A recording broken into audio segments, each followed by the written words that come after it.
Oke guys, bertemu lagi dengan channel Balkis Channel. Agar channel ini berkembang, jangan lupa like, comment, and subscribe.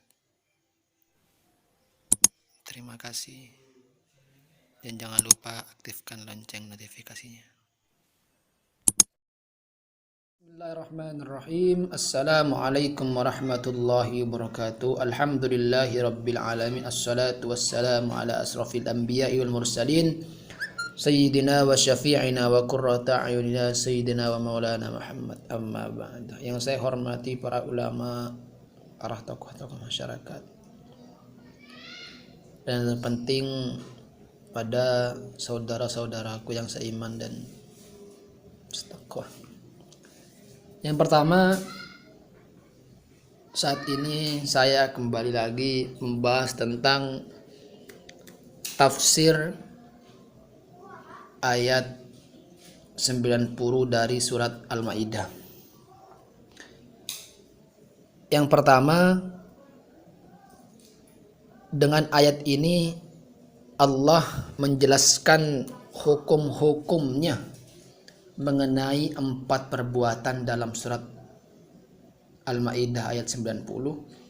Yang pertama itu minum khamar, berjudi, mempersembahkan kurban kepada patung-patung, dan juga mengundi nasib dengan menggunakan alat yang menyerupai anak panah yang bisa dilakukan yang biasanya itu dilakukan oleh bangsa-bangsa Arab sebelum datangnya agama Islam.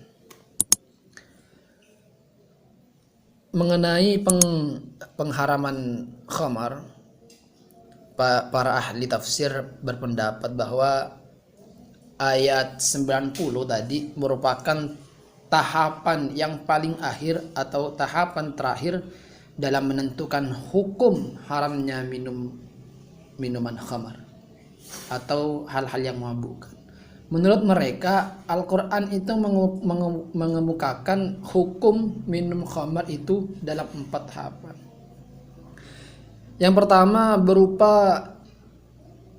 pertama dalam surat An-Nahl ayat 67. Yang kedua dalam surat Al-Baqarah ayat 219 yang berbunyi, A'udzubillahi minasyaitonirrajim. Bismillahirrahmanirrahim. Yas'alunaka 'anil khamri wal maisir qul fihima ithmun kabir wa manafi'u lin-nas wa ithmuhuma akbaru min naf'ihima. Yang artinya mereka menanyakan kepada Nabi besar Muhammad sallallahu alaihi wasallam tentang khamar maupun judi. Jadi kata Nabi Muhammad sallallahu alaihi wasallam, katakanlah kepada mereka, khamar maupun judi itu terdapat dosa besar dan beberapa manfaat bagi manusia, tetapi dosanya itu lebih besar daripada manfaatnya. Terus yang ketiga dalam surat An-Nisa ayat 43 yang berbunyi, Bismillahirrahmanirrahim. Ya ayyuhalladzina amanu la taqrabus shalah wa antum sukar. Yang mana artinya, ya ayyuhalladzina amanu, wahai orang-orang yang beriman, la taqrabu, jangan kamu mendekati as-shalatu, salat berupa salat, wa antum sukara, ketika kamu dalam keadaan mabuk. Karena ayat An-Nisa tadi surat 43 itu melarang kita atau mereka melakukan sholat dalam keadaan mabuk. Maka ini berarti bahwa mereka tidak diperbolehkan minum khamar sebelum sholat, agar mereka dapat melakukan sholat dalam keadaan tidak mabuk. Demikian pula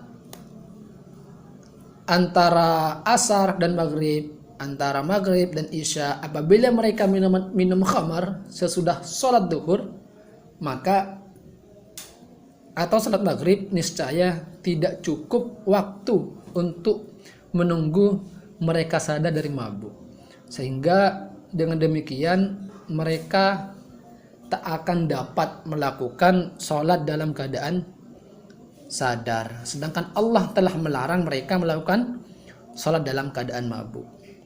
Maka dari itu khamar ini yang paling dibenci oleh Allah Subhanahu wa taala. Banyak orang Islam juga meminum khamar, sesuatu yang memabukkan, apalagi orang-orang yang di luar Islam. Maka dari itu kita sebagai umat Islam atau umat yang beriman khususnya, janganlah kalian mendekati zina. La taqrabuz zina innahu kana fahisyatan wa sa'a sabila. Janganlah kalian dekati zina. Semoga kita sebagai umat yang beriman atau umat Islam, kita bisa menahan hawa nafsu kita untuk mengikuti zaman-zaman sekarang ini yang marak tentang khamar. Tidak hanya khamar itu diklarifikasi bahwa semua hal yang memabukkan itu haram. Jadi jangan sampai kita melakukan hal-hal yang haram atau hal-hal yang memabukkan. Karena terpentingnya ialah ketika kita mabuk tidak bisa melaksanakan sholat. Terima kasih, mungkin hanya itu yang bisa saya sampaikan. Wallahul muwaffiq ila aqwamit thoriq. Assalamualaikum warahmatullahi wabarakatuh. Semoga bermanfaat.